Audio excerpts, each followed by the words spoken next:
Hi viewers, welcome to my channel. আজকে একটা গুরুত্বপূর্ণ আপডেট একটু অন্যরকম তোমাদের সামনে নিয়ে আসলাম।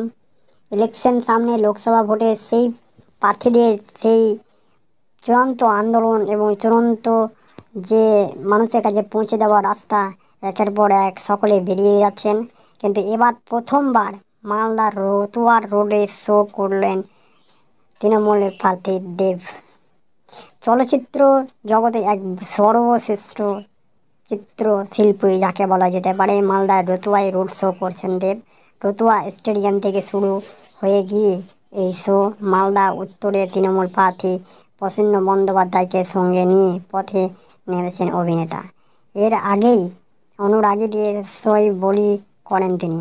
জানা গিয়েছে নির্ধারিত কর্মসূচি শুরু হওয়ার কথা ছিল 11টা থেকে, কিন্তু প্রধানমন্ত্রীর কর্মসূচি থাকায় কলকাতা থেকে হেলিকপ্টার ছাড়তে বেশ কিছুটা দেরি হয়ে যায়।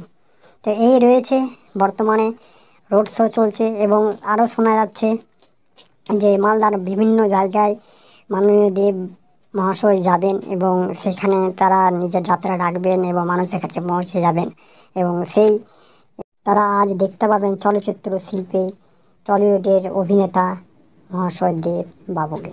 যাই হোক, আজকে পর্যন্ত এইটুকুই। একটা অন্য টপিকের ভিডিও নিয়েও তোমাদের সামনে আসলাম, যেহেতু মালদার একটা বড় ব্যাপার, কারণ মালদাতে এখন পর্যন্ত কোনো চিত্রশিল্পী সেরকমভাবে যায়নি এবং সেখানে রতুয়া রোড শোয়ে মহাশয় দেব বাবু, তার জন্য এই ছোট্ট থেকে একটা ভিডিও দিলাম। দেখা যাক, তোমাদেরকে যদি ভালো লাগে তখন সকল তথ্যই তোমাদের সামনে, সকল ভিডিও তোমাদের সামনে নিয়ে আসবো। Thank you.